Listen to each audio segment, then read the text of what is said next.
లలిత్ కుమార్ గారు నమస్కారం. నమస్కారం అండి. ఎలా ఉన్నారండి?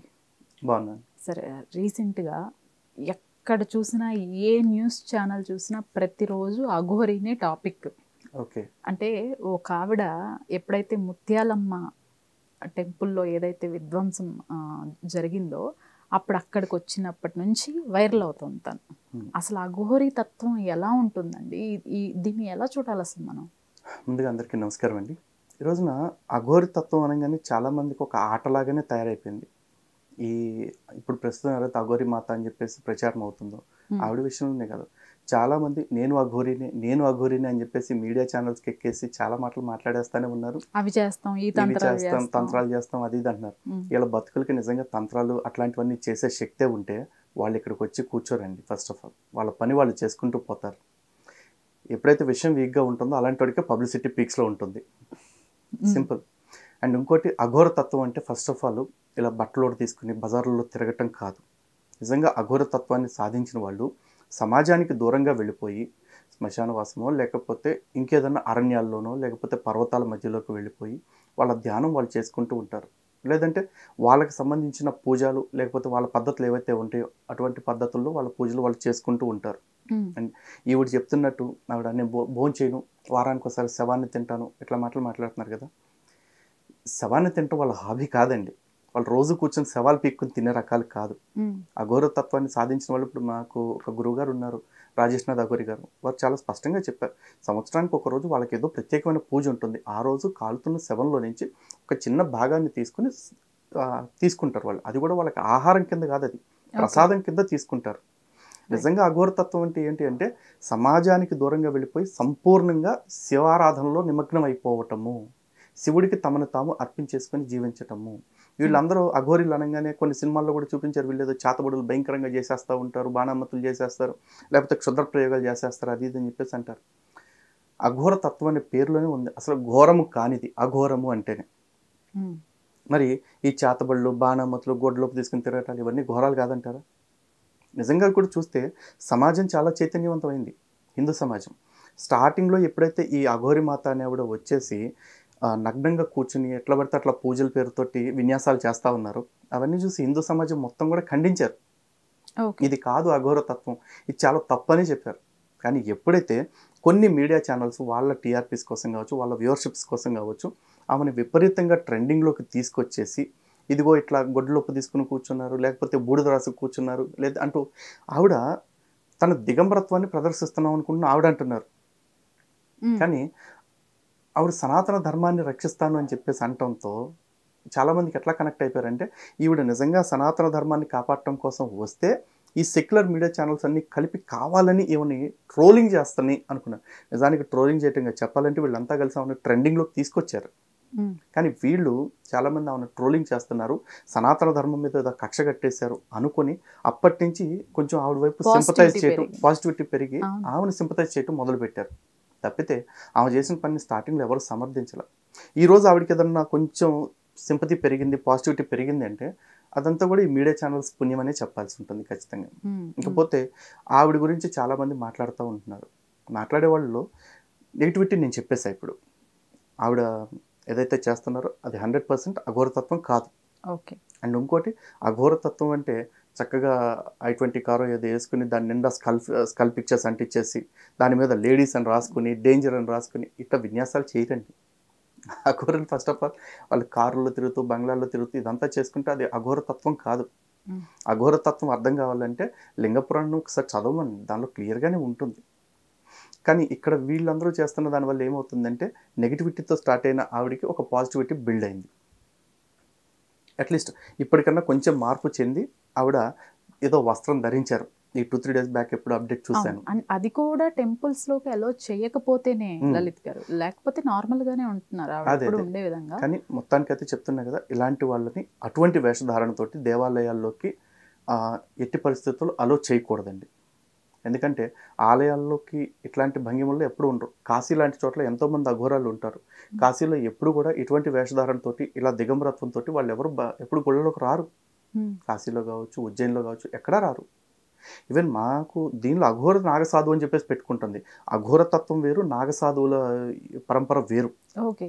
ఈవిడ రెండు పెట్టుకుని చెప్పేసి ఆవిడ యూట్యూబ్కో లేదా ఫేస్బుక్కో అఘోర నాగసాధు అని పెట్టుకుంటున్నారు. సో ఆవిడకి ఆ తత్వం పట్ల క్లారిటీ లేదు.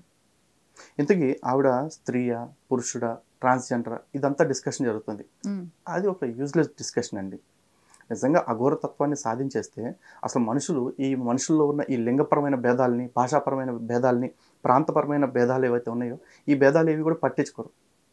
అలాంటప్పుడు ఆవిడ ఎవరైతే మనకేంటి, అది కాన్సెప్టే కాదు. కానీ ఆవిడ ప్రవర్తిస్తున్న తీరు సభ్య సమాజంలో అయితే ప్రవర్తించే తీరు అయితే ఖచ్చితంగా కాదు. ఈవెన్ అఘోరీలైనా సరే ఒకవేళ వాళ్ళు నగ్నంగా ఏదైనా సాధన చేయాలనుకుంటే అది నిర్జన ప్రాంతాల్లో చేస్తారు. జనావాసాల్లోకి వచ్చినప్పుడు ఖచ్చితంగా వాళ్ళు జనావాసాలకి తగినట్టుగా కనీస వస్త్రధారణ చేసి రావటం అనేది పద్ధతి. అటువంటి పద్ధతులు ఏవో ఆవిడ ఫాలో అవ్వట్లేదు. కానీ జనాలకైతే మాత్రం ఈ స్టాక్హోమ్ సిండ్రోమ్ అంటారు కదా, జస్ట్ దట్స్ ఇట్, ఈ స్టాక్హోమ్ సిండ్రోమ్. ఇప్పుడు దాకా తిట్టిన ఆవిడనే మన కోసం పనిచేస్తాను అనగానే ఆవిడ కోసం మాట్లాడుతూ మొదలుపెట్టారు. ఆవిడ ఒక స్టేట్మెంట్ కూడా ఇచ్చారు, వేములవాడ వెళ్ళి ఈ వేములవాడలో ఉన్న దర్గాని తొలగించాల్సిందే అని చెప్పేసి అనగానే చాలామంది ఫేస్బుక్లో పోస్టులు పెడుతున్నారు, ఈ అఘోరీ మాత మాటలను ఎంతమంది సమర్థిస్తారు అని చెప్పేసి. అఘోరీ మాత మాటలు ఏంటి? ప్రతి హిందువు యొక్క మాట అదే. వేములవాడలో ఉన్న ఆ దర్గా ఏదైతే ఉందో దాన్ని తొలగించాల్సింది ఎట్టి పరిస్థితుల్లో. దాన్ని మాత్రమే కాదు, వేములవాడ, అలంపూర్ కావచ్చు, లేకపోతే ఇంకో చోట ఎక్కడైనా ఉన్నా కావచ్చు, ఈ దర్గాలన్నింటినీ కూడా కంపల్సరీ తొలగించాల్సిందే. దేవుడు ఉండే చోట శవాలకి, సమాధులకి స్థానం లేదు, అందరూ చెప్పే మాటే. కానీ ఈవిడ అటైర్ కొంచెం డిఫరెంట్గా ఉండి ట్రెండింగ్ ఇప్పుడు కొంచెం ట్రెండింగ్లో ఉండేపటికి ఆవిడ మాటను పట్టుకుని అందరూ చేస్తున్నారు. గుర్తుపెట్టుకోండి, సనాతన ధర్మాన్ని కాపాడుకోవాలి అంటే ఇలాగే తిరగాల్సిన అవసరం లేదు. సనాతన ధర్మంలో కాపాడుకునేటప్పుడు చాలామంది నాగసాధువుల్ని, అఘోరీల్ని మీరు చూస్తున్నారు. వాళ్ళకిలాగా వస్త్రధారణ చేసినా కూడా ధర్మం గురించి మాట్లాడవచ్చు. లేదు ఈవిడికి ఏమైనా అతీత శక్తులు ఉంటే కనుక ఆ అతీత శక్తుల్ని ఈ ఛానల్స్ వాళ్ళని కంట్రోల్ చేయడానికి వాడమనండి ఫస్ట్, అప్పుడు చూసుకుందాం మిగతా లెక్కలు. ఇది ఎప్పుడో జరిగిపోయినా కూడా మళ్ళీ ట్రెండింగ్లోకి వచ్చింది పూరి జగన్నాథ్ గారి వ్యాఖ్యలు. ఓకే, బౌద్ధ మతాన్ని ఉద్దేశించి హిందువులందరూ కలిసి దాడి చేశారు అన్నట్లుగా, వాళ్ళు వేరే దేశాలకి పారిపోయారు అన్న ఒక స్టేట్మెంట్ మళ్ళీ వైరల్ అవుతోంది. అంతే. దీనిపైన ఏంటి మీ కామెంట్స్ ఏంటి లలిత్ గారు? సింపుల్ కాన్సెప్ట్ అండి. పూరి జగన్నాథ్ అనే వ్యక్తి తనకి తాను ఒక జ్ఞానిలాగా ఫీల్ అవుతున్న ఒక అజ్ఞాని. పూరి జగన్నాథ్ మాత్రమే కాదు, ఎవడైతే తమను తాము విపరీతమైన జ్ఞానులుగా భావిస్తారో వాళ్ళందరూ కూడా అజ్ఞానులే. ఈ స్టేట్మెంట్ విన్న వెంటనే చాలామంది కింద నన్ను కూడా అనొచ్చు, నువ్వేమన్నా పెద్ద జ్ఞానివి అని చెప్పేసి. నేను జ్ఞాని నేను ఎక్కడ చెప్పుకోవట్లేదు. కానీ పూరి జగన్నాథ్ అజ్ఞాని అనటానికి ఖచ్చితంగా నా దగ్గర ఒక సాలిడ్ రీజన్ ఉంది. ఏంటంటే ఒక చిన్న సామెత ఉందండి వెస్ట్లో. వాళ్ళు ఏమంటారంటే, సింహాలన్నీ కనుక చరిత్ర రాసుకుంటే వేటగాళ్ళందరూ నీచులనే రాస్తాయి. అంతే. లేదు, వేటగాడు అనేవాడు చరిత్ర రాస్తే సింహాలన్నీ కూడా చాలా చండాలమని అనే రాస్తాడు వాడు. ఎందుకంటే ఎవరికి వాడి సైడ్ పాజిటివిటీ ఉండేలాగా రాసుకుంటాడు. అలాగే భారతదేశ చరిత్ర రాసిందంతా ఎవరు అంటే పాశ్చాత్య దేశాలకు సంబంధించిన వాళ్ళే. మన భారతీయులు ఎవరు మన చరిత్రను సరిగా రాయలే. మన వాళ్ళు రాసిన చరిత్రని మనకు అందుబాటులో లేకుండా తగలబెట్టేటాలు, కాల్చేటాలు అన్నీ జరిగిపోయినాయి కదా. ఇప్పుడు మనం చదువుకుంటున్న చరిత్ర ఎవరిది? ఒక మ్యాక్స్ ముల్లర్ రాస్తేనో, లేకపోతే మెకాలే విద్యా విధానం ప్రకారం వచ్చిన చరిత్ర చదివితేనో, రొమెల్లా థాపర్ రాసిందో ఇవే చదువుతున్నారు మన వాళ్ళు. ఇవన్నీ చదివే వాళ్ళకి భారతీయ సంస్కృతి గొప్పతనం ఎలా తెలుస్తుంది? ఫస్ట్ ఆఫ్ ఆల్ భారతీయ సంస్కృతి అంటేనే వీళ్ళందరూ ఎట్లా క్రియేట్ చేశారు అంటే, భారతదేశం అంటే కుల వివక్షకి పుట్టినిల్లు, భారతదేశం అంటే మూఢనమ్మకాలకి పుట్టిల్లు, భారతదేశంలో కన్యాశుల్కం ఉంది, భారతదేశంలో వరకట్నం ఉంది, భారతదేశంలో బాల్య వివాహాలు ఉన్నాయి, భారతదేశంలో సతీసాగమనం ఉంది. ఇలాంటి మాటలతోటే కదా అన్నిటిని మార్చేశారు. చిన్నప్పుడు అన్నీ ఇవే కదండి, ఇవన్నీ చదువుకుంటున్నారు కదా. మరి ఇలాంటివే చదువుకుని పెరిగిన వ్యక్తో, లేకపోతే పెరిగిన తర్వాతే పూరి చదివాడు, అలాంటి మాటలని పుక్కెట పెట్టుకుని అదే జ్ఞానం అనుకుని బతికేస్తున్నాడు, మాట్లాడుతున్నాడు. ఆ మాటల్ని కాకపోతే ఇదివరకు ఎవరు పట్టించుకునేవాళ్ళు కాకపోవచ్చు. కానీ ఇప్పుడు హిందువులందరూ కూడా తమ నిజ చరిత్ర ఏమిటి అని ఒక అన్వేషణ స్టార్ట్ చేశారు. ఈ అన్వేషణలో వాళ్ళకి చాలా విస్తుపోయి నిజాలు తెలిసినాయి. ఆ నిజాలన్నీ తెలిసిన తర్వాత ఇలాంటి అబద్ధాలు ప్రచారంలోకి వస్తుంటే దాన్ని ఖండిస్తూ మరి వీడియోలు చేయకుండా ఎందుకుంటారు?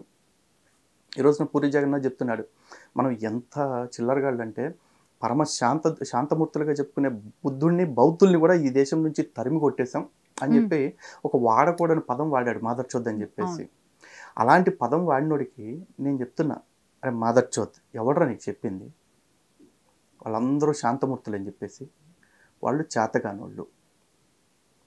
యుద్ధం చేతగానోడే శాంతి గురించి మాట్లాడతాడు. బౌద్ధులు శాంతిని పాటిస్తే తప్పే లేదు. కానీ బౌద్ధాన్ని పాటిస్తున్న రాజులు మేము రాజ్య రక్షణ కంటే కూడా మా శాంతికే ఎక్కువ ప్రయారిటీ ఇస్తాము అంటే నువ్వు నేను చేతగానోడిని, నా రాజ్యాన్ని నేను కాపాడుకోవడానికి సిద్ధంగా లేను, ఎవడైనా వచ్చి ఆక్రమించుకునే ప్రయత్నం చేయండి, మేము సైలెంట్గా శాంతియుతంగా పక్కకు దొబ్బేస్తామని చెప్పేసి చెప్తున్నారు. అలాంటి రాజుల బారిన పడి నానా కష్టాలు పడుతున్న ప్రజలందరూ వెళ్ళి పుష్యమిత్ర శుంగ అనే ఒక రాజుకి మొరపెట్టుకుంటే, అటువంటి పుష్యమిత్ర శుంగుడు, అరే నువ్వు ఎప్పుడైతే క్షాత్రాన్ని విడిచిపెట్టేశావో నువ్వు రాజ్యాన్ని పాలించడానికి అర్హుడు కాదు, కాబట్టి తక్షణం ఈ రాజ్యాన్ని విడిచిపెట్టి పో అని చెప్పేసి అలాంటి వాళ్ళందరినీ తరిమి కొట్టడం జరిగింది. అక్కడ ప్రజలందరూ వచ్చేసి ఇదిగో మా రాజు మా మాన ప్రాణాలని ధనమాన ప్రాణాలని కాపాడలేకపోతున్నాడని మొత్తుకుంటే ఆ పరిస్థితులు వచ్చాయి. ఎవడు కొవ్వెక్కి ఎవరిని తరిమి కొట్ల. అలా భారతదేశంలోనే కనుక అటువంటి లక్షణమే ఉండి ఉంటే మన వాళ్ళు భారతదేశాన్ని కాదు ప్రపంచ దేశాలన్నింటిని ఆక్రమించుకుని ఉండేవాళ్ళు. ఏ రోజైనా విదేశీయులు వచ్చి మన మీద దండయాత్ర చేస్తే తిప్పికొట్టిన రాజుల్ని మనం చూస్తాం, కానీ మనంతట మనం స్వతహాగా పరాయి దేశాల మీద దండయాత్ర చేసి వాళ్ళని ఆక్రమించుకున్న రాజ్యాల పేర్లు చెప్పానండి. మన మీదకి గ్రీకులు దాడికి వచ్చారు, హోనులు, శకులు, పారసీలు, ఈ బ్రిటిషర్స్, మొఘల్స్, ఈ మంగోల్స్ ఎంతోమంది వచ్చారు కదా. మరి భారతదేశం నుంచి ఎంతమంది వెళ్ళారండి విదేశాలకి?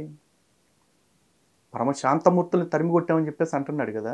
మరి నిన్న మొన్న ఆ పరమశాంతమూర్తులుగా ఉంటున్న బౌద్ధులు రోహింగ్యాలని బర్మా నుంచి తరిమి కొట్టారుగా, ఓచకోత కోసారు కదా. మరి బౌద్ధులే కాకడా ఆ శాంతిని విడిచిపెట్టి ఎందుకు తరిమి కొట్టారు? పోనీ బుద్ధుడు పరమశాంతమూర్తి అని చెప్పేసి అంటున్నాడు. బుద్ధుడు ఎలా చనిపోయాడు అనే మాటకి తథాగతుని అడుగుజాడలు అనే ఒక పుస్తకంలో చాలా క్లియర్గా రాశారు, 69వ పేజీలో ఉంది. ఓకే. బుద్ధుడు సోకరమర్ధము అంటే ఎండపెట్టిన బాగా ఎండిన పంది మాంసం ఉంటుంది కదా 80 ఏళ్ల వయసులో, ఆ పంది మాంసం తిని అనారోగ్యంతో అరగక తిన్నదరక్క చనిపోయాడు. తథాగతుని అడుగుజాడలు అనే పుస్తకంలో చాలా క్లియర్గా రాస్తుంది ఆ విషయం. ఆ రోజు భిక్షపాత్రలో అది వచ్చింది కాబట్టి అది తిన్నాడు అంటారు. బుద్ధుడు పరమ జ్ఞాని అంటారు. అంటే 80 ఏళ్ల వయసు వచ్చిన తర్వాత తింటే ఏది అరుగుద్దో ఏది అరగదో తెలియక ఏది పడితే అది తిన్నదరక చచ్చిపోయినోడు జ్ఞాని అంటే, మరి భారతదేశంలో ఇన్ని రకాల జ్ఞానాలను మనకు అందించిన ఋషులు వీళ్ళంతా ఎవరు? వాళ్ళ జ్ఞానం లేనోళ్ళ? బుద్ధుడు ఒక్కడే జ్ఞానే? ఏ రకంగా చరిత్రను తప్పుదారి పట్టిస్తున్నారు? ఆ తప్పుదారి పట్టించిన చరిత్రను చదివి ఇలాంటి తప్పుడు వెధవులు ఎటువంటి ప్రచారాలు చేస్తున్నారు అనేది ప్రజలు అర్థం చేసుకోవాలి కదా. అయితే లలిత్ గారు, ఈ మధ్యనే ముత్యాలమ్మ టెంపుల్ పైన ఒక దాడి చూశారు. ఆ దాడి చేసిన వారికి మతిస్థిమితం లేదు అని చెప్పేసి ఒక స్టేట్మెంట్ ఇచ్చేశారు. ఇంతవరకు ఎటువంటి యాక్షన్ లేదు. కానీ అక్కడ నిరసన వ్యక్తం చేస్తున్న ప్రజలపైన, అక్కడ ఉన్న వారిపైన మాత్రం గట్టిగా లాఠీ చార్జ్ కూడా చేశారు. మళ్ళీ వెంటనే ఈ మధ్యనే ఒక 1 వీక్ బ్యాక్ శంషాబాద్ ఆంజనేయ స్వామి గుడిలో నవగ్రహాలని ధ్వంసం చేశారు. ఇంతవరకు అసలు ఏమైంది? ఆ కేసు ఎంతవరకు వచ్చింది? యాక్షన్ తీసుకున్నారా లేదా? ఎటువంటి అప్డేట్స్ తెలియలేదు. ఎందుకు హిందువుల దేవాలయాల పైననే దాడులు ఇంకా ఇంకా ఎక్కువ అవుతున్నాయి కూడా? ఇది ఇప్పుడు కాదండి హిందువులకి దౌర్భాగ్య పరిస్థితి. మీరు అక్బరుద్దీన్ ఓవైసీ, అసదుద్దీన్ ఓవైసీ అని చెప్పేసి ఇద్దరు అచ్చోస్ నాంబోతుల్లాగా తిరుగుతూ హిందూ దేవీ దేవతల గురించి, భాగ్యలక్ష్మి అమ్మవారి గురించి, కౌసల్యమాత గురించి, గోమాత గురించి, బతుకమ్మ తల్లి గురించి నానా రకాల మాటలు మాట్లాడారు కదా. హిందువుల్ని పావుగంట సమయం ఇస్తే నేను చంపేస్తాను 100 కోట్ల మందిని అని చెప్పేసి వాగాడు కదా. మరి ఆ వ్యాఖ్యల విషయంలోనే కోర్టులో కేసు కొట్టేశారు. కొట్టేసేటప్పుడు ఏమన్నారు? దీనికి తగిన ఆధారాలు లేవు అన్నారు. తగిన ఆధారాలు అంటే ఏంటి? నేను పావుగంట సమయం మీరు పోలీసులు పక్కకు తప్పుకుంటే నేను చంపేస్తాను అని కాకుండా చంపేసి చూపిస్తే అప్పుడు ఆధారం దొరికినట్ట. ఆ కేసే తేల్లా. ఈ ముత్యాలమ్మ తల్లి గుడి విషయంలో ఎవడైతే దాడి చేశాడో ఆ మతోన్మాది, ఆడి పేరు ఏదో సులేం అనేది చెప్పారు కదా, ఆ ముస్లిం వాడు ఎవడైతే ఉన్నాడో దాడి చేసినాడు వాడిని మహా అయితే 4 దెబ్బలు కొట్టారు మన వాళ్ళు. అఫ్కోర్స్ ఆ కొట్టడం అనేది నిజంగా కూడా చాలా గొప్ప విషయం, దాడి చేసి కొట్టడం అనేది. నేను ఓపెన్గా స్టేట్మెంట్ చేస్తున్నా, వాడిని కొట్టిన దానికి హిందూ సమాజం నుంచి మేము 1% కూడా బాధపడట్లా. కొట్టిన వాళ్ళు ఎవరైతే ఉన్నారో వాళ్ళని నేను బాహాటంగా బహిరంగంగా సమర్థిస్తున్నా. ఎందుకంటే స్త్రీ స్వేచ్ఛ గురించి మాట్లాడిన తస్లీమా నస్రీన్ అనే ఆవిడని ఇక్కడ హైదరాబాద్ ప్రెస్ క్లబ్లోనే కొడితే, దాడి చేస్తే ఆవిడ మీద సయ్యద్ సలావుద్దీన్ ఓవైసీ, ఈ అక్బరుద్దీన్ ఓవైసీ, అసదుద్దీన్ ఓవైసీ వాళ్ళ నాన్న ఎవరైతే ఉన్నాడు ఆ సలావుద్దీన్ ఓవైసీ మేము ఉన్కో సాబాషి దేతా హూ అని చెప్పేసి అన్నాడు ఆ రోజుల్లోనే. ఒక సాటి ముస్లిం స్త్రీ, ముస్లింలలో స్త్రీల పట్ల జరుగుతున్న వివక్ష గురించి ఒక పుస్తకం రాస్తే లజ్జా అని చెప్పేసి, దానికి కౌంటర్గా ఆవిడని ఇక్కడ దాడి చేసి కొట్టించారు. కొట్టిన వాళ్ళని అతను బహిరంగంగా సపోర్ట్ చేశాడు. అలాంటి వాళ్ళని వాళ్ళు సమర్థించినప్పుడు మా కళ్ళ ముందు మేమందరం చూస్తుండగా, అంటే కెమెరాలో కనపడతా ఉంది, వాడు కాలుతో తన్ని విగ్రహాన్ని కింద పడేశాడు. అలాంటి వాడిని కొడితే నేను సమర్థించుకుంటే ఎట్లా ఉంటా? బరాబర్ సమర్థిస్తా. కానీ వాడికి చట్టపరంగా శిక్ష పడుతుందా అంటే పడద్దన్న నమ్మకం మాకు లేదు. అందుకే వాడి మీద జరిగిన దాడిని నేను సపోర్ట్ చేస్తాను. లేదు నిజంగా చట్టపరంగా వీడికి శిక్ష పడే అవకాశం ఉంది అంటే కనుక ఖచ్చితంగా ఇట్లాంటి దాడులు జరగకుండా ఉండాల్సిందని అనేవాడిని. వ్యవస్థ తన పట్ల ఉన్న నమ్మకాన్ని, గౌరవాన్ని పోగొట్టుకుంటుంది. ఎందుకంటే ఈరోజు నవగ్రహాల విషయంలో దాడి చెప్తున్నారు మీరు. ఆ దాడి విషయంలో కనీసం అనుమానితులను ఎవరైనా బయట పెట్టారు ఇప్పుడు దాకా? లేదండి. లేదు కదా. ఆంధ్రప్రదేశ్లో సుమారు 200 పైచిలకు దేవాలయాల మీద దాడులు జరిగాయిగా. అందులో సాక్షాత్తు రామచంద్ర ప్రభు యొక్క విగ్రహం తలనరికారుగా. హిందువులు ఎంతో పవిత్రంగా భావించి ఊరేగింపులు చేసుకునే రథాలను తగలబెట్టారుగా అంతర్వేదిలో, కొండబిట్రగుంటలో. రొంపిచెర్ల మదనగోపాల స్వామి గుడి మూల విరాట్టును ధ్వంసం చేశారుగా.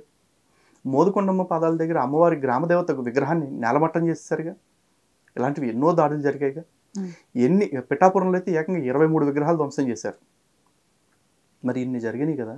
ఇన్నిటిలో ఎన్ని చోట్ల నిందితుల్ని కాదు కదా, కనీసం అనుమానితుల్ని పట్టుకున్నారు చెప్పండి. పట్టుకున్న 1-2 సందర్భాల్లో చూసుకుంటే పోలీసులు అల్లిన స్టోరీస్ ఉన్నాయి. కొన్ని చోట్లేమో తేనె తొట్టు కోసం మంట పెడితే రథం కాలిపోయిందన్నారు. ఇంకో చోటేమో ఎలుకలు వచ్చి విగ్రహాలు కొరికితే పడిపోయినాయి అని చెప్పారు విజయవాడ సీతారామచంద్ర స్వామి గుళ్ళో. ఇంకో చోట పిచ్చోడు చేస్తాడని చెప్పేసి చెప్తున్నారు. వీడికి మతిస్థిమితం లేదని చెప్తున్నారు. బాగుంది. ఎంతమందికి మతిస్థిమితం లేనివాడికి హిందూ దేవాలయాలు ఎందుకు కనపడుతున్నాయి? కాకినాడలో వీధి సోల కోసం పెట్టుకున్న వినాయకుడి విగ్రహం నిండా మలం పూసేటంటే ఒకడు. ఇన్ని జరిగినాయి కదా. కొన్నిటిలోన శిక్షలు పడి ఉండుంటే భౌతిక దాడులు చేయటం తప్పు, పట్టుకుని పోలీసులకు అప్పచెప్పాల్సింది అని మేమే అనేవాళ్ళం. ఒక్క దానిలో కూడా మాకు న్యాయం జరిగినప్పుడు మరి ఆ రోజున వాళ్ళు చేసింది తప్పు అనాలా, నేను రైట్ అనాలా? అందుకు నేను సమర్థిస్తున్నా. హిందువులు ఇప్పటికన్నా మేల్కోవాలి. హిందువులు ఇంకా ఇంకా ఇంకా ఇంకా కూడా సహనాన్ని కోల్పోవాల్సిన స్థితి వస్తుంది. అయితే లలిత్ గారి పైన ప్రీవియస్ చేసిన ఎలిగేషన్స్ నేనే అడిగాను. హిందువుల్ని అడ్డం పెట్టుకొని డబ్బులు వాటికి కరెక్ట్గా సమాధానం ఆ రోజున మీ నుంచి నేనే తీసుకున్నాను. ఇట్లా ఒకరు మీ పైన ఎలిగేషన్ వేసినప్పుడు. ఇప్పుడు రీసెంట్ టైమ్స్లో కొంతమంది ఇదే హిందువుల్ని లేకపోతే బాధితుల్ని అడ్డు పెట్టుకొని లలిత్ గారు కొన్ని దందాలు చేస్తున్నారు, అమౌంట్ తీసుకుంటున్నారు వారి దగ్గర నుంచి.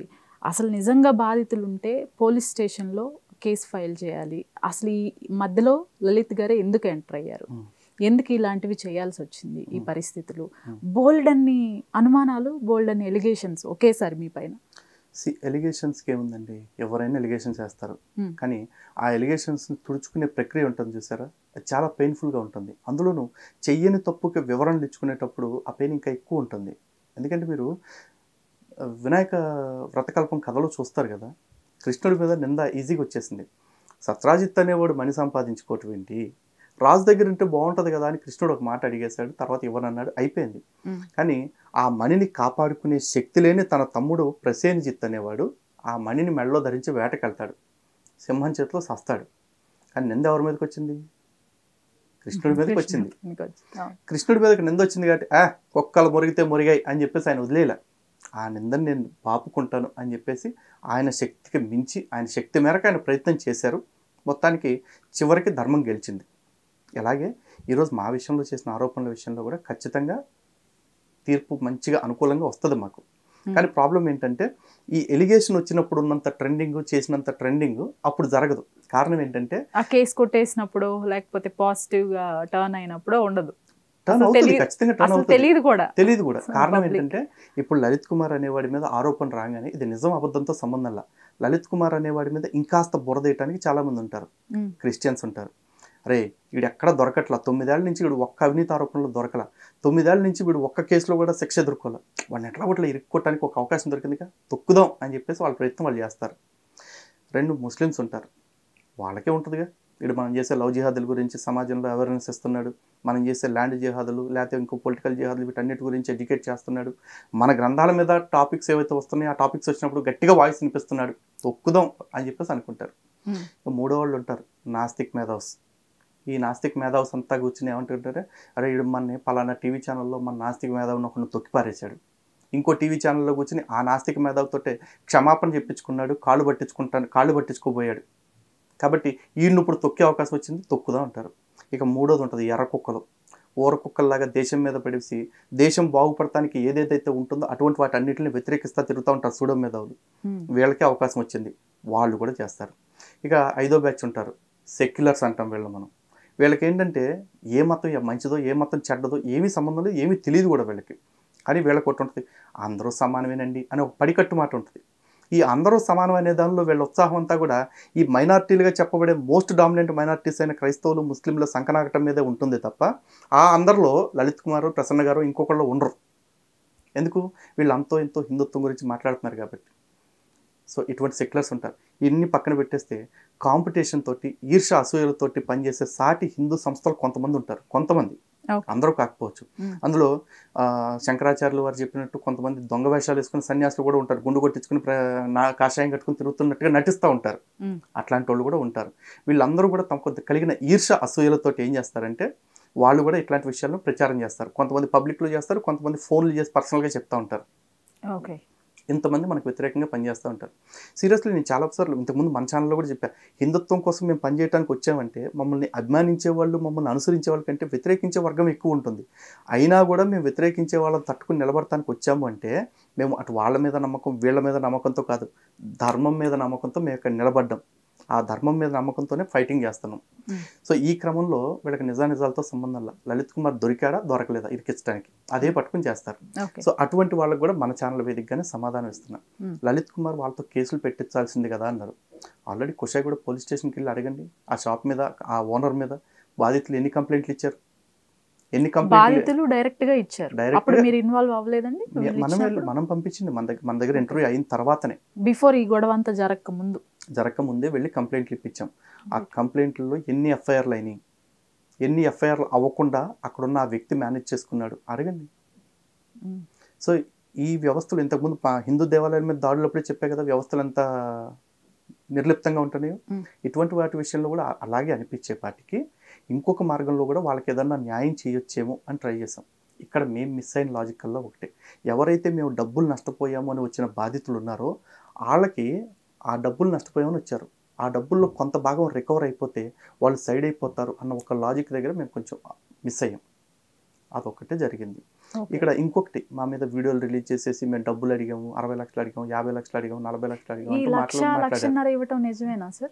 ఏది నిజమైనా సరే అంత వీడియో వదిలినప్పుడు, అన్ని మాటలు మాట్లాడినప్పుడు, ఆ ఇస్తున్నప్పుడు ఒక వీడియో తీసుకోరా, డబ్బులు ఇస్తున్నప్పుడు అంటారా? ఓకే, ఇదంతా వీడియో తీసుకున్నప్పుడు అది తీసుకోరా వీడియో, మీరు చెప్పండి ఎందుకు తీసుకోలేదు?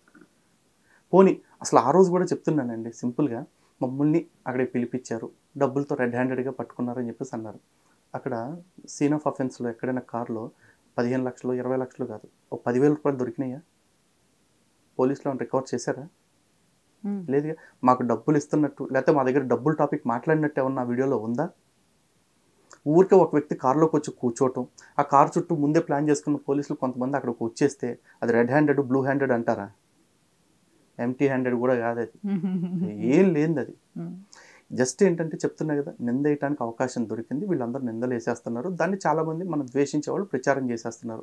నమ్మేవాళ్ళు నమ్ముతారు. ఎందుకంటే నేను మళ్ళీ చెప్తున్నా, నేను మనుషుల్ని మెప్పించడానికో మనుషుల్ని నమ్మించడానికి పని చేయట్లా. నా ధర్మం కోసం, నా ఆత్మతృప్తి కోసం నేను పనిచేస్తున్నా. నేను పనిచేసే క్రమంలో నా శక్తికి మించిన పనులు వస్తున్నప్పుడు అవసరంగా కావాలి కాబట్టి నేను పబ్లిక్ని నాకు డబ్బులు కావాలి పలానా కార్యక్రమానికి అని అడుగుతున్నా. నన్ను నమ్మిన వాళ్ళు, నాతో ఉన్నవాళ్ళు నాకు ఎప్పుడూ ఇస్తానే ఉన్నారు. నాకు ఇంకా అందరూ ఇస్తున్నప్పుడు నేను ఆడనే ఉన్న ఈయనే ఉన్న బ్లాక్మెయిల్ ఎందుకు చేసుకుంటా? అసలు బ్లాక్మెయిలింగ్లు చేసుకునేవాడిని అయితే ఫస్ట్ ఆఫ్ ఆల్ లేదా అంటున్నాడు కదా 1,50,000 అని లేకపోతే ఇంకోటి అని అంటున్నారు కదా, మరి చిల్లరగా 1,50,000 2 లక్షల కాడ ఎందుకు? ముందు ఒక 50 ఇచ్చాను, మళ్ళీ ఒక 50 ఇచ్చాను, ఇలా సంథింగ్ ఏదో చెప్పారు. ముందు ఒక 50, రెండోసారి 50, మూడోసారి 50, కూరగాయల బేరం అయితే అంటే నేనే ఇచ్చాను వాళ్ళ ఆధ్యాత్మిక ఒకసారి చెప్పారు. ఒకసారి 50 ఇచ్చినప్పుడు సరే ఫోటోలు తీసుకున్నాడు, రెండోసారి 50 ఇచ్చినప్పుడన్నా అమ్మో వీళ్ళు ఏదో డేంజర్గా ఉన్నారు, ఒకసారి ఇచ్చినా కూడా మళ్ళీ అడుగుతున్నారని చెప్పి అప్పుడన్నా ఫోటో తీసుకుని ఉండాలి. రెండోసారి కూడా మిస్ అయ్యింది, మూడోసారి ఇచ్చేటప్పుడన్నా ఫోటో తీసుకోవాలి. అన్ని వీడియోలు తీసి అంత సీక్రెట్ కెమెరాలు పెట్టుకున్న వాళ్ళు ఎందుకు చేయలేదు అంటారు చెప్పండి? లలిత్ కుమార్ డబ్బులు అడిగాడు అని చెప్పేసి అంటున్నారు. లలిత్ కుమారు నాకు డబ్బులు కావాలి 60 లక్షల రూపాయలు మీరు ఎప్పుడు ఇస్తారు అని చెప్పేసి అడిగినట్టుగా ఉందేమో చెప్పమని అడుకొని, ఎందుకు ఇటువంటి నిందలు? నా పాటికి నేను 9 సంవత్సరాల నుంచి ధర్మం కోసం పనిచేస్తున్నా కదా, నేను బ్లాక్మెయిల్ చేస్తే 9 సంవత్సరాల నుంచి ఇట్లాంటి వాళ్ళు ఎంతమంది వచ్చి నా మీద నిందలు వేయాలి? ఇటువంటి వాళ్ళకి ఎంతమందికి నేను అవకాశం ఇచ్చి ఉండాలి? పోనీ అసలు ఈ ఇష్యూకి ముందు ఎప్పుడైనా సరే బాధితులకు సంబంధించిన లేకపోతే ఇంకొకరికి సంబంధించిన ఆర్థిక వ్యవహారాల మధ్యలో నేను మధ్యవర్తిత్వం కానీ లేకపోతే మాట కానీ జరిపాను ఉందో అడగండి. ఎంతోమంది దొంగ స్వాముల గురించి, దొంగ హిందూ సంస్థల గురించి నేను బయటపెట్టాను. ఇదే వేదికగా మనం బ్రహ్మకుమారి గురించి మాట్లాడాం, రమణానంద్ గురించి మాట్లాడాం, ఆ వీరేంద్రదేవ్ దీక్షిత్ అనేవాడి గురించి మాట్లాడాం, ఎంతోమంది గురించి మాట్లాడాం. ఈవెన్ ఆశారాం బాపు విషయంలో కూడా నేను ఇక్కడే మాట్లాడతాను, బరాబర్ మాట్లాడతా తప్పు చేస్తే. కానీ ఇట్లాంటి వాటిల్లో మీరు బయటికి రావటం కానివ్వండి, ఈ టైప్ ఆఫ్ డీలింగ్స్ నాకు తెలిసి ఇదే ఫస్ట్ టైము. ఇది నా పొజిషన్లో ఎవరున్నా కూడా చేస్తారా పని. ఎందుకంటే ఆ బాధితులు వచ్చిన వాళ్ళు మంగళసూత్రం తాకట్టు పెట్టి, ఆర్థికంగా ఇబ్బందుల్లో ఉన్నాము అని మంగళసూత్రం తాకట్టు పెట్టి మా కష్టాలన్నీ తీరిపోతాయని 1,16,000 రూపాయలు పెట్టి ఒక రాయి కొనుక్కుని, ఈ 1,16,000 రూపాయలతో రాయి కొనుక్కున్న తర్వాత కష్టాలు తీరకపోగా కుటుంబ సభ్యులు చనిపోయారు దాని నెగిటివ్ ఎఫెక్ట్ వల్ల. అలాగే ఈ 1,16,000 రూపాయలకి వడ్డీలు కట్టలేకపోతున్నాం అని ఏడుస్తూ ఉన్నాం. దినసరి కూలీలండి. తిరుపతి నుంచి ఒక ఆవిడ 4 ఇళ్లలో పని చేసుకునే ఆవిడ 17,000 పెట్టేసి, అంటే వీళ్ళ దగ్గర ఎట్లా ఉంటుందంటే ప్యాకేజ్ ₹1,00,00,000 దగ్గర నుంచి రాళ్ళు ఉంటాయి. ఏమి కొనలేకపోతే ఇగో 17,000 ఉంది లేదా 11,000 ఉంది, ఈ రాయి కూడా తీసుకో అని చెప్పేసి ఇస్తారు. 4 ఇళ్లలో పని చేసుకునే ఆవిడ దగ్గర కూడా 17,000 రూపాయలు పెట్టేసి రాయి కొనిపించారు. ఆవిడ ఇప్పుడు ఏడుస్తున్నారు. ఆవిడకి 17,000 అంటే చాలా ఎక్కువ మరి. ఎందుకంటే ఒక ఇంట్లో 2,000కి 3,000కి ఆవిడ పని చేస్తారు. నెలకి 4 ఇళ్లలో పని చేస్తే ఆవిడకి సంపాదించుకునే డబ్బులు అవన్నీ కూడా. ఆవిడ నెల రోజుల కష్టాన్ని, కష్టంలో వచ్చాడు కష్టం తీరద్దా అని చెప్పి అడుగుతున్నాడు కదా, నీ దగ్గర నిజంగా 99% సక్సెస్ రేట్ ఉంటే 1%గా ఫెయిల్యూరు. మరి ఆ 1% వాళ్ళకి నువ్వు డబ్బులు రిటర్న్ ఇచ్చేయచ్చుగా. నీ 99% వాళ్ళ డబ్బుల్లో చూడమంటలా, వాళ్ళు కట్టిన డబ్బులు వాళ్ళకి వెనక్కి ఇచ్చేసి వాళ్ళ రాయి వెనక్కి తీసేసుకో. 1% అంటున్నావుగా, నీకేం నష్టం వస్తుంది? 99% వాళ్ళ దగ్గర నీకు లాభాలు వచ్చినాయిగా. మేము అడుగుతుంది కూడా అదే, ఆ రోజు అడిగింది కూడా అదే. ఇందులో ఏం అన్యాయం ఉందో చెప్పండి. వీళ్ళు అంటారు నువ్వు పోలీసుల ద్వారా చేయొచ్చుగా. అరే బాబు, అన్ని పోలీస్ స్టేషన్లో అయిపోయి ఉండుంటే అసలు నాలంటి మాటలు మాట్లాడాల్సిన అవసరం, మీడియాలో స్టింగ్ ఆపరేషన్ చేయక్కర్లా. ఈ రోజున అన్ని కోర్టుల్లో తేలిపోకనా మరి కుటుంబ పంచాయతీలు బతుకు బర్రెల బండి అని లేకపోతే రచ్చబండి అని గాడిదగుడ్డ బండి అని పెట్టేసి మొగుడు పెళ్ళాల పంచాయతీలు కొంపల్లో స్టూడియోలో కూర్చోబెట్టి ఎట్లా తీరుస్తున్నారు? వాళ్ళని ఎవడన్నా అడుగుతున్నారా? లలిత్ కుమార్ చేసింది ఒక్కటే ప్రపంచంలోకెల్లా పెద్ద ఆర్థిక నేరం అయిపోయిందా? ఇదే హిందుత్వాన్ని అడ్డం పెట్టుకుని యోని పూజలు చేస్తామని, అంగ పూజలు చేస్తామని చెప్పేసి డబ్బులు దుబ్బేస్తున్నారు. దాన్ని ఎవడు మాట్లాడరా? అది ద్రోహం కాదా? ఇదే హిందుత్వాన్ని అడ్డం పెట్టుకుని హిందుత్వంలో ఎక్కడా లేని కాన్సెప్ట్ అదృష్టరత్నం అనేది. నేను ఈ మాట చెప్తున్నా, దమ్ముంటే ఎవడన్నా మన ఛానల్లోకి డిబేట్కి వస్తాడేమో రమ్మనండి, వేదాల్లో ఉంది అని తీసుకుని రమ్మనండి, మాట్లాడతా. అదృష్టరత్నం అనే ఛానల్, అదృష్టరత్నం అనేది ఎక్కడుందో, ఏ వేదంలో ఉందో తీసుకుని రమ్మనండి, ఇక్కడే కూర్చుంటా, మీరే డిబేట్ ఆర్గనైజ్ చేయండి. ఎక్కడా లేని కాన్సెప్ట్ని చూపించి లక్షలు దోచేస్తున్నాను ఎవడో మాట్లాడతా. ఇదే హిందుత్వాన్ని అడ్డం పెట్టుకుని 1 కోటి శివలింగాలు లేకపోతే 2 కోట్ల శ్రీచక్రాలు అంటూ డబ్బులకి దందాలు చేస్తుంటే ఎవడో మాట్లాడు. ఇదే హిందుత్వాన్ని అడ్డం పెట్టుకుని మొగుడు పెళ్ళాలని అన్నయ్య అని అక్కయ్య అని పిలిపిస్తూ మొగుడు పెళ్ళాల చేత సంసారం మాన్పించేసి భారతదేశపు హిందూ జనాభాని సంతతి తగ్గించేసే కుట్రలు చేస్తూ వాళ్ళు కూడా లక్షల కోట్లు కూడబెట్టుకుంటున్నారు. వాళ్ళని ఎవడో మాట్లాడ్డా. ఇదే హిందూ గ్రంథాల్లో, వేదాల్లో ఏసున్నాడు, పురాణాల్లో పీసున్నాడు అంటూ సిగ్గుమాలిని కథలు చెప్పేసి మత మార్పిడి చేస్తున్నారు. వాళ్ళు దానికోసం విదేశాల నుంచి కోట్ల రూపాయల నిధులు దొబ్బేస్తున్నారు. ఎయ్యి తప్పుగా కనపడలా. లలిత్ కుమార్ ఒక నీచుడు అవతారాన్ని బయట పెట్టిన దానికి మాత్రం లలిత్ కుమార్ ఇట్లాంటివి చేసి ఉండకూడదని శుద్ధులు చెప్తున్నారు. అప్పుడు నేను చేయను, మీరు వచ్చి చేయండి, దీన్ని ఏ విధంగా డీల్ చేస్తారో, బాధితులందరికీ న్యాయం జరగడానికి నా దగ్గర ఒక పెద్ద ప్లాన్ ఉంది అని చెప్పేసి ఎవరు చేస్తాడు, చేయమనండి. ఎందుకు మాట్లాడి చేతగానప్పుడు? అసలు ఇప్పుడు ఏం జరిగింది? బాధితులు షాప్ దగ్గరికి వెళ్ళి నిరసన చేయడం కూడా నేను కొన్ని వీడియోస్లో చూసాను, కొన్ని ఛానల్స్లో. అసలు మీ పైన కేసు ఏమైంది? నాకు తెలిసి అరెస్ట్ చేయాలని చాలా ప్రయత్నాలు చేసినట్లున్నారు. లేదండి, పోలీసులు ప్రత్యేకంగా అరెస్ట్ చేయాలని చేయకూడదని అట్లా ప్రయత్నాలు ఏం లేవు. వాళ్ళ సిస్టమ్ ప్రకారం వాళ్ళు వెళ్ళారు. ప్రొసీజర్ ఎట్లా ఉంటుందో ప్రొసీజర్ ప్రకారం వెళ్ళారు. ఇప్పుడు ఒక వ్యక్తి మన మీద కంప్లైంట్ ఇచ్చాడు, దానికి ఎఫ్ఐఆర్ చేశారు. ఎఫ్ఐఆర్ అంటే ఏముంటుంది? First information report. వాళ్ళకున్న ప్రాథమిక సమాచారం ఆధారంగా ఒక కేసు తయారు చేసి పెట్టారు. ఆ కేసు ఫైల్ చేశారు. ఆ కేసుకి వివరణ ఇవ్వండి అని చెప్పేసి పిలిచారు, ఇచ్చాము. వివరణ ఇచ్చిన తర్వాత 41 నోటీసులు ఇచ్చారు. అయిపోయింది. మా దగ్గర ఉన్న ఎవిడెన్సెస్ ఇందాక మీకు ఏవైతే ఫోన్లో స్క్రీన్ షాట్స్ చూపించానో, మొత్తం స్క్రీన్ షాట్స్ కూడా కాదు, లైవ్ టెక్స్ట్ చూపించాను. ఆ లైవ్ టెక్స్ట్ ఏదైతే ఉందో దాన్ని మొత్తం కూడా ప్రింట్ ఫార్మాట్లోకి తీసి పోలీసులకి ఇవ్వటం జరిగింది. చూసి ఓకే, ఇతను ఇచ్చింది ఎవిడెన్స్ ఫేక్, మీరు ఇచ్చిన దానిలో మీరు ఇచ్చిన దానికి ఇతను ఇచ్చిన దానికి మిస్ మ్యాచ్ అవుతుంది, సో ఇది మేము పరిశీలిస్తామని చెప్పేసి అన్నారు. అది తొందరలోనే ఆ కేసు విషయంలో కూడా మేము నిర్దోషులుగా బయటకు వచ్చేస్తాం. ఎందుకంటే వీళ్ళు నిందేసినా కూడా పైన వ్యవస్థ అనేది ఒకటి ఉంటుందండి. ఆ వ్యవస్థ అంత గుడ్డిగా తీర్పు ఇచ్చేసే పరిస్థితి లేదు. మరి ఇప్పుడు బాధితుల పరిస్థితి ఏమైంది? వాళ్ళకి ఇక అలా ఉండటమేనా వాళ్ళు? వాళ్ళు పెట్టిన కేసులు ఏమైనాయి? బాధితులు పెట్టిన కేసులు ఏమైనాయి అనేది మరి పోలీసులు ఎఫ్ఐఆర్ చేశారా లేదా? ఎఫ్ఐఆర్స్ అయితే చేశారు, ఒకటి 2 కంప్లైంట్స్ అయితే. మరి మిగతా కంప్లైంట్స్ అన్ని ఏం చేశారనేది తెలియదు.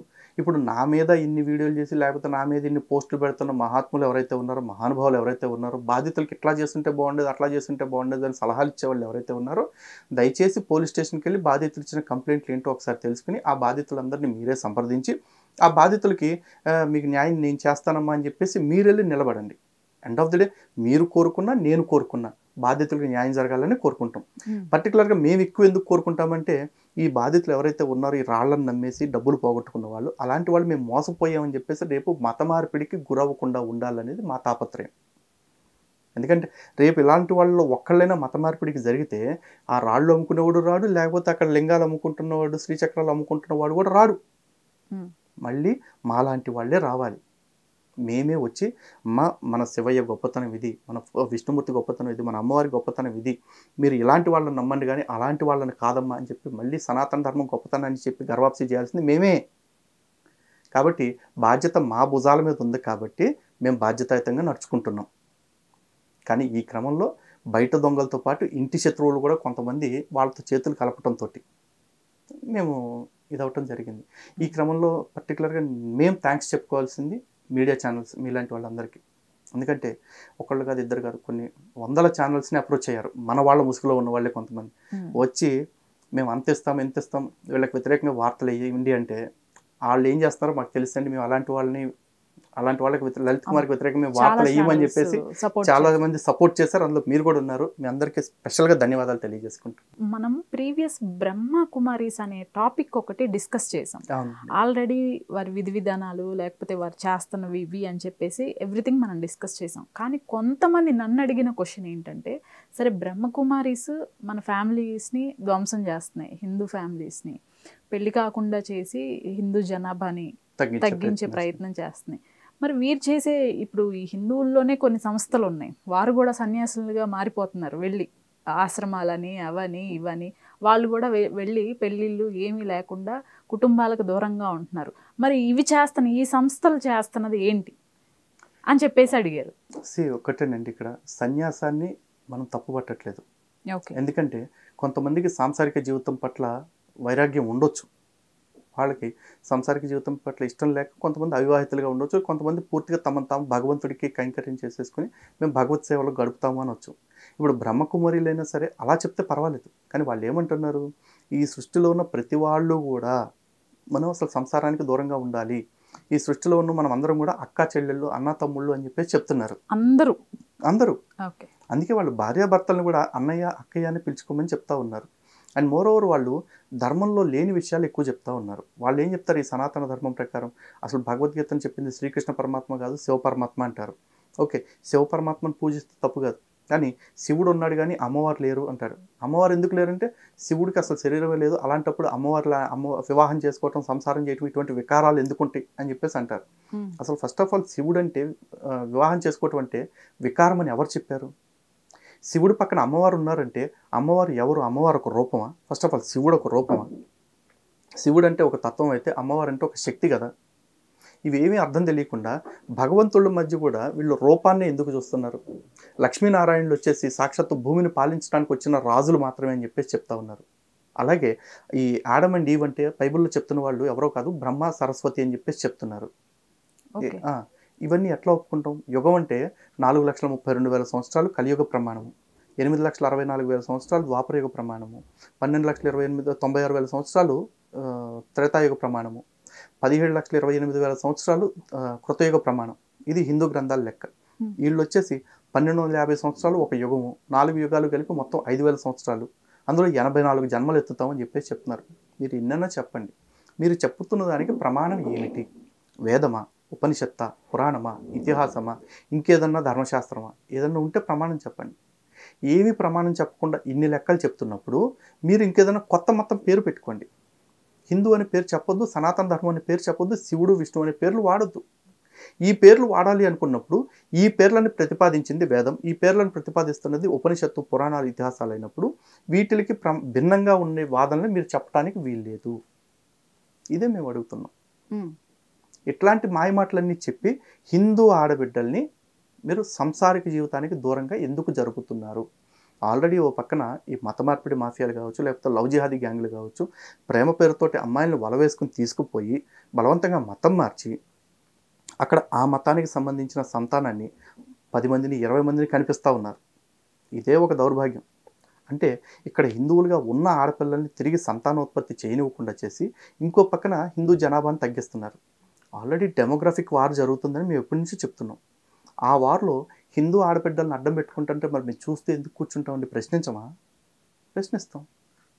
అయితే ఇక్కడ ఇంకొక క్వశ్చన్ కూడా తీసుకొచ్చారు లలిత్ గారు. ఎవరైతే ఈ ఆశ్రమాలు రన్ చేస్తున్నారో, ఇప్పుడు మన సైడ్ ఆశ్రమాలు రన్ చేస్తున్నారో, వాళ్ళు ఈ సన్యాసులుగా మార్చి ఇప్పుడు ఒక ఆర్గనైజేషన్ పైన మొన్న కేసు కూడా పెట్టడం జరిగింది. మీరు మీ కూతురికి మ్యారేజ్ చేసి పంపించుకున్నారు, మిగతా పిల్లల్ని ఎందుకు ఇలా చేస్తున్నారు అని చెప్పేసి డైరెక్ట్గా కోర్టు అడగడం జరిగింది. ఇప్పుడు సద్గురు విషయంలో ఒకటి జరుగుతుందండి.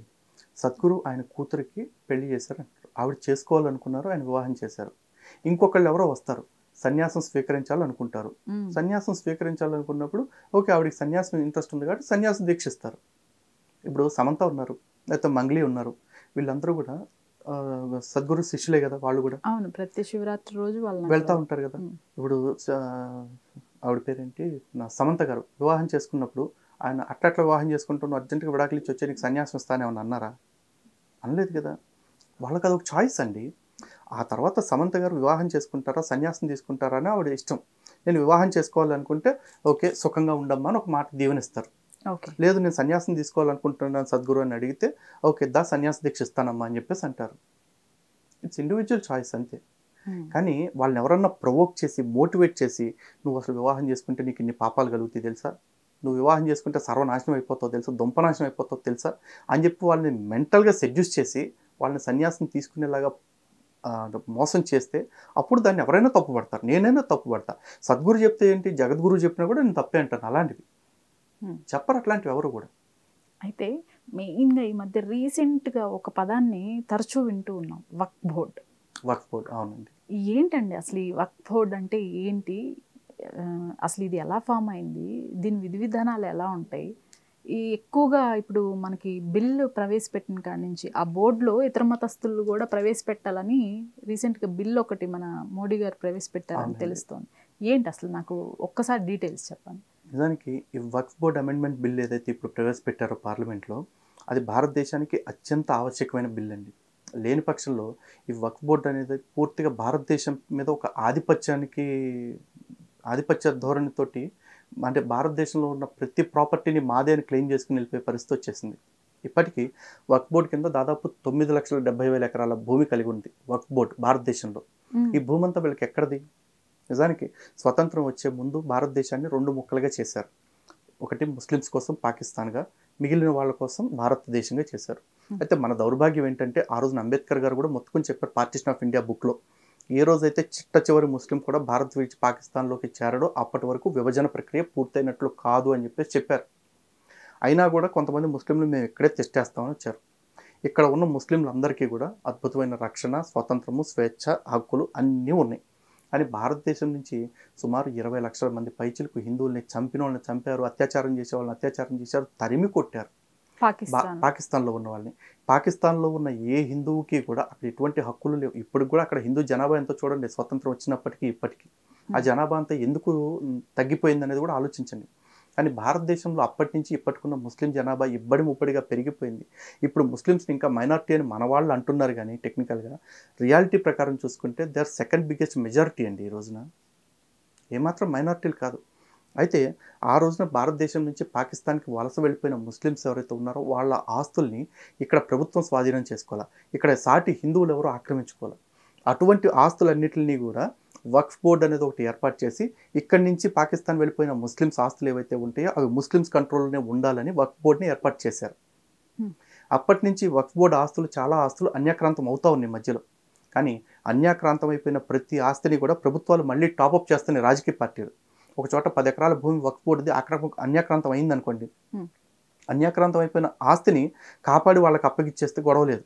కానీ ఆ అన్యాక్రాంతం అయిపోయిన ఆస్తిని ఆక్రమించుకున్న వాడికి వదిలేసి దానికి సబ్స్టిట్యూట్గా వేరే చోట్ల ల్యాండ్లు కేటాయించారు వీళ్ళకి. అలా కేటాయిస్తూ వచ్చిన తర్వాత ఈ రోజుకు వాళ్ళకున్న భూమి 9,70,000 ఎకరాలు వక్ఫ్ బోర్డు కింద. ఇవి చాలదన్నట్టు నిన్న మొన్న హైదరాబాద్లో చూసుకుంటే ఇక్కడ మ్యారెట్ హోటల్ ఎప్పటి నుంచి ఉంది, ఆల్మోస్ట్ 30-40 ఇయర్స్ నుంచి ఉన్న హోటల్. ఈ మ్యారెట్ హోటల్ ఉన్న భూమి ఏదైతే ఉందో ఇదంతా వక్ఫ్ బోర్డు భూమి అని చెప్పేసి హైకోర్టుకి వెళ్ళారు. అఫ్కోర్స్ కోర్టులో అది వీగిపోయింది, అది వేరే విషయం. ఇక ముఖేష్ అంబానీ గారు ఎంతో ముచ్చటపడి కట్టుకున్న యాంటీలియా స్థలం వచ్చేసి వక్ఫ్ బోర్డు అని చెప్పేసి అంటున్నారు. అంటే ఎర్రకొక్క కట్టుకున్నదల్లా నా పెళ్ళం అని చెప్పేసి వెనక్కి ఎవడు అన్నాడని సామెత ఉండేది. వీళ్ళు అడిగేది అట్లా ఉంది. కొంచెం డెవలప్ అయిన ప్రాంతం ఏదైతే ఉంటుందో అదంతా మాదే అని అడుగుతున్నారు. ఈ అరాచకం ఎంత దారుణంగా అయిపోయిందంటే నిన్న మొన్న హైదరాబాద్లోని ఒక ప్రాంతాన్ని ఈ కాలనీ మొత్తం మా వక్ఫ్ బోర్డుది అని చెప్పి క్లెయిమ్ చేశారు. ఈ విచిత్రం ఎక్కడితో అయిపోయిందా? తిరుచెందూరు అని ఒక గుడి ఉందండి మనకి, సుబ్రహ్మణ్య స్వామి క్షేత్రం. 1500 సంవత్సరాల క్రితం నుంచి ఉన్న గుడి అది. అంతకుముందు ఎప్పటి నుంచి ఉందో మనకు తెలియదు. ఇప్పుడున్న గుడి 1500 సంవత్సరాల క్రితం నుంచి. ఆ 1500 సంవత్సరాల క్రితం నుంచి ఉంటున్న గుడి ఉన్న ఊరు మొత్తాన్ని కూడా ఇది వక్ఫ్ బోర్డ్ ల్యాండ్ అని 1400 సంవత్సరాల క్రితం వచ్చిన ఈ మతం వాళ్ళు ఇప్పుడు అడుగుతున్నారు మాది అని చెప్పేసి. ఇదే ఒక అరాచకం. అంటే నిన్న మొన్న ఇంకొకటి వచ్చేసి పాలస్తీనా మొత్తం ఇజ్రాయెల్ మొత్తం కూడా వక్ఫ్ బోర్డ్ ల్యాండ్ అని చెప్పేసి అంటున్నాడు. ఇంకొక మత ప్రవక్త ఇస్లాం ప్రచారకుడు వచ్చేసి వాడు ఇంకో అడుగు ముందుకేసేసి అసలు ఈ భూమి అంతా కూడా అల్లా మా కోసం తయారు చేశాడు కాబట్టి ఈ భూమి అంతా కూడా వక్ఫ్ బోర్డ్ అని చెప్పేసి అంటున్నాడు. ఏం చెప్పాలి మరి? ఇలా ప్రతిదీ మాది మాది మాది అనుకుంటుంటే ఇచ్చుకొని తీసుకొని నన్ను వదిలేస్తారా?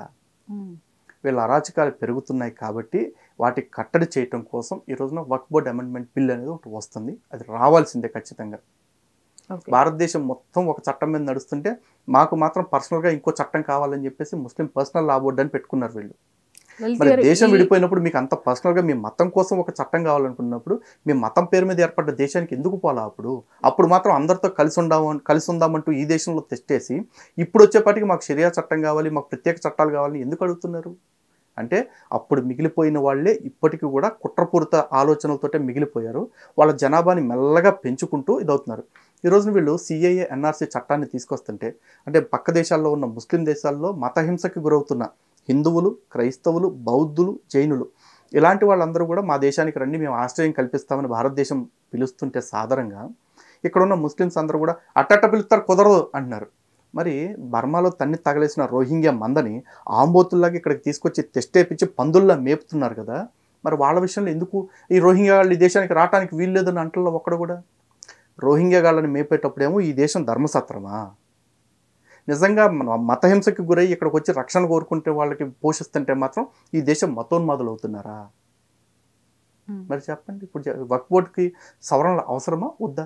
ఈ వక్ఫ్ బోర్డు సవరణల గురించి, బిల్లు గురించి లేదా ఈ బోర్డు గురించి ఒక ముస్లిం పెద్దతో డిబేట్ నిర్వహిస్తే మీరు రెడీగా ఉన్నారా? 100% వస్తామండి.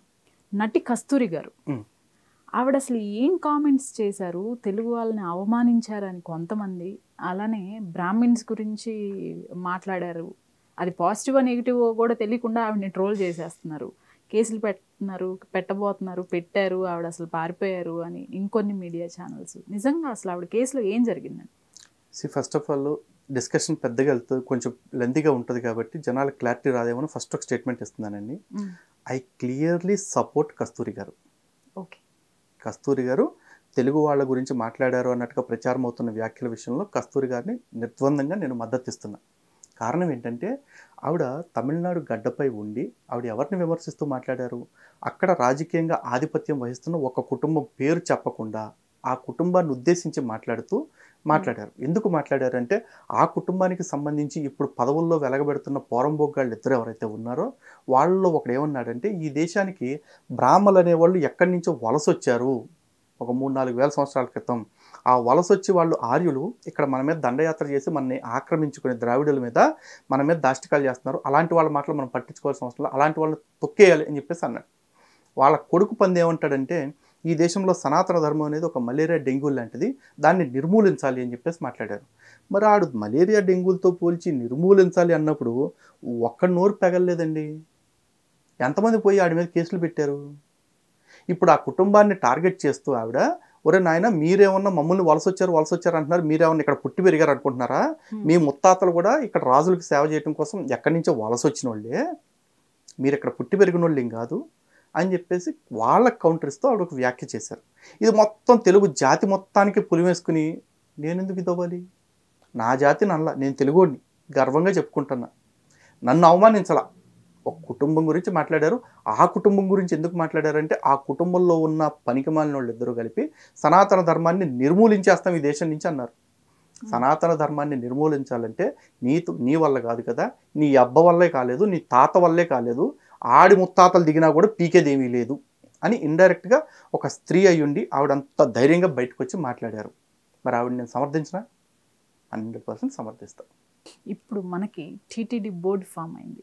బిఆర్ నాయుడు గారు వెంటనే ఒక ప్రెస్ మీట్ పెట్టి ఫస్ట్ అనౌన్స్ చేసింది, టీటీడీ బోర్డులో చేస్తున్న వాళ్ళంతా, ఆ సంస్థలో చేస్తున్న ఉద్యోగులంతా కూడా హిందువులే అయి ఉండాలి. ఈ స్టేట్మెంట్ని మీరు ఎలా చూస్తారు? వెంటనే అసదుద్దీన్ ఓవైసీ ఇక్కడ ఒక ప్రెస్ మీట్ పెట్టి మాట్లాడటం మీరు చూసే ఉంటారు. ఎలా చూడొచ్చు ఈ కామెంట్స్? 100% ముందుగా బిఆర్ నాయుడు గారు ఇచ్చిన స్టేట్మెంట్ ఏదైతే ఉందో దాన్ని మనస్ఫూర్తిగా స్వాగతిస్తున్నా. ఇది ఆచరణకు వచ్చేపాటికి ఎంతవరకు జరుగుతుందో నాకు క్లారిటీ లేదు. జరుగుతుందనేది నమ్మకం లేదు. కానీ ఆయన సంకల్పంలో అయితే చేయాలని ఉంది కాబట్టి దాన్ని ఆయన ఖచ్చితంగా స్వాగతిస్తూ ఉన్నాం. ఎందుకంటే ఇప్పుడు దాకా వచ్చిన ఎంతోమంది చైర్మన్లు ఎన్నో విషయాలు మాట్లాడారు, కానీ అన్యమత ఉద్యోగస్తులని గత 8 ఏళ్లుగా మేము చేస్తున్న పోరాటం ఏదైతే ఉందో దాని మీద ఎవరో పబ్లిక్గా మాట్లాడరు. ఈయన రావటం ఆ స్టేట్మెంట్ ఇచ్చారు. డెఫినెట్గా దాన్ని మేము వెల్కమ్ చేస్తున్నాం. అయితే ఈ క్రమంలో అసదుద్దీన్ ఓవైసీ అనేవాడు కల్పించుకుని, అంటే ప్రతిదానికి తగుదనమ్మని దూరుతూ ఉంటాడు, దొబ్బులు తింటాం అంటే బాగా అలవాటు అనుకుంటాడు. వచ్చేసి ఈ వక్ఫ్ బోర్డులో అన్యమతస్తులు నాన్ ముస్లిమ్స్ చాలామంది ఉంటున్నారు, మరి టీటీడీ విషయంలో మాత్రం ఎందుకని హిందువులే ఉండాలని అంటున్నాడు చైర్మన్ అని చెప్పేసి అన్నారు. వెంటనే కాబోయే చైర్మన్ బిఆర్ నాయుడు గారు కూడా ఒక స్ట్రాంగ్ స్టేట్మెంట్ ఇచ్చారు. వక్ఫ్ board is after all a real estate company. వక్ఫ్ బోర్డ్ని మతపరమైనదానిగా చూడట్లేదు మేము, రియల్ ఎస్టేట్ కంపెనీ.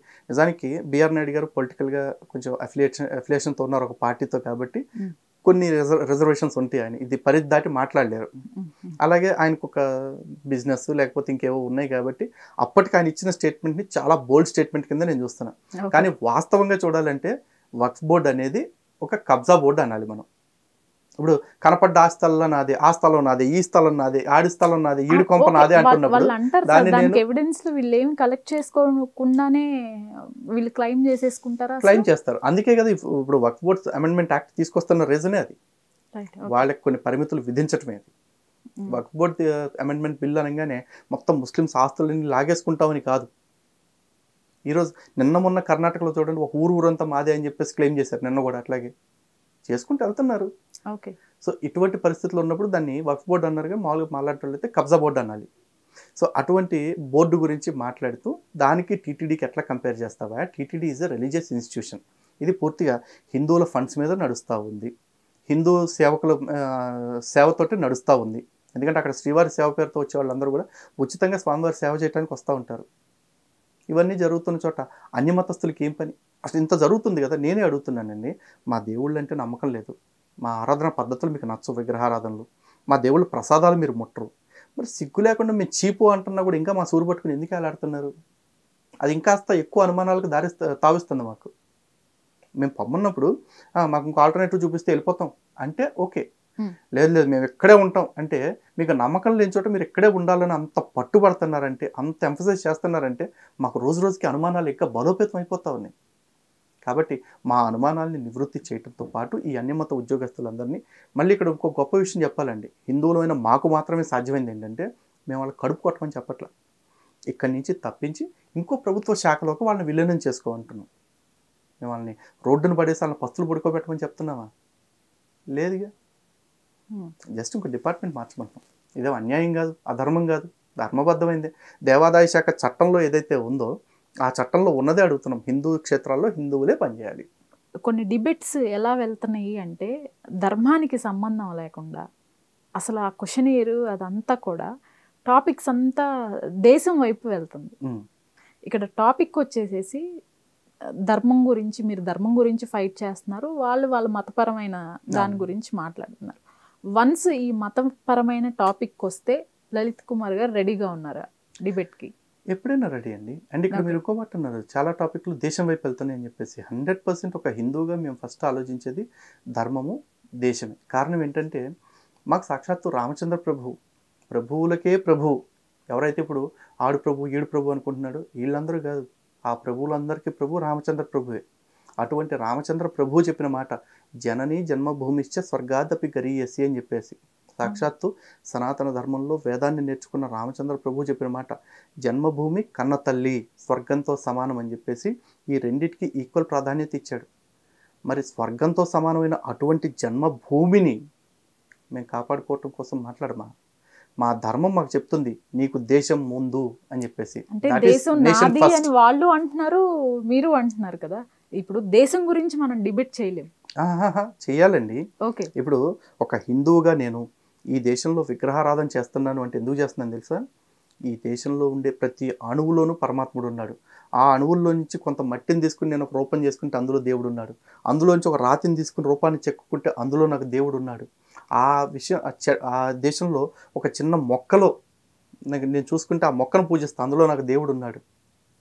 ఏంటి మరి ఇలా నేను ప్రతి అణువులో ఈ మట్టిలో దేవుడు ఉన్నాడు అని చెప్పేసి ఆ రెండు మతాల వాళ్ళు అంటారా? ఇప్పుడు దేశం నాది, లేకపోతే నేను ప్రతి దానిలో ఇది చూస్తున్నాను అని మీరు అన్నట్లే వేరే మతం వాళ్ళు కూడా ఈ దేశం నాది, ఈ దేశం నాది అనుకోవటానికి, నాది అని భావించి అలా జీవించడానికి చాలా తేడా ఉంటుందండి. ఇప్పుడు ఆర్టీసీ బస్సులో కూడా రాస్తారు ఈ బస్సు మన అందరిది అనిపేసి.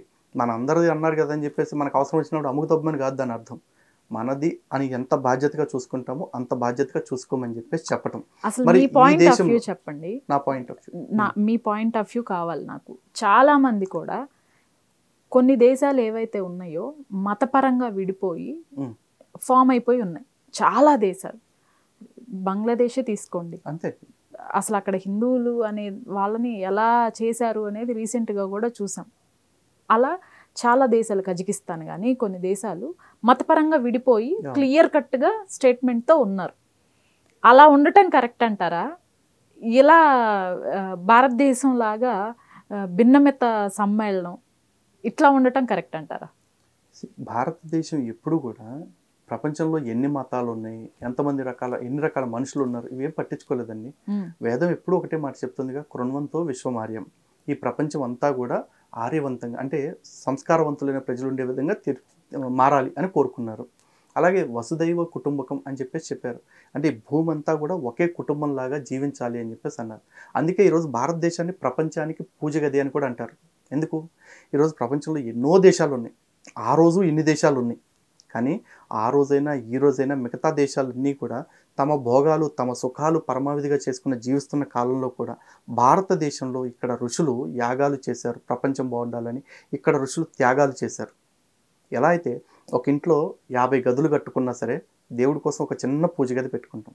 కానీ ఆ చిన్న పూజ గదిలో కూర్చుని మా కుటుంబ సభ్యులందరూ బాగుండాలి, మా కుటుంబం బాగుండాలి అని మనం కోరుకుంటామా లేదా? అలాగే భారతదేశం ప్రపంచంలో చూసుకుంటే పట్టణంలో ఇంతే ఉండొచ్చు, కానీ ఆ ఇంత భూమిలోనే కూర్చుని లోకా సంస్థ సుఖినోభవంతో అంటూ ఇక్కడ యాగాలు చేశారు. ఆ యాగాలు సఫలీకృతం అవటం కోసం ఇక్కడ త్యాగాలు చేశారు.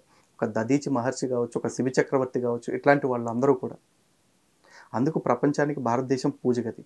ప్రపంచం మొత్తం యొక్క బాగు కోరుకుంది తప్ప ప్రపంచంలో మా మతమే ప్రపంచం అంతా ఉండాలి అని ఈ రోజు మనం కోరుకోలేదు, కోరుకోం కూడా.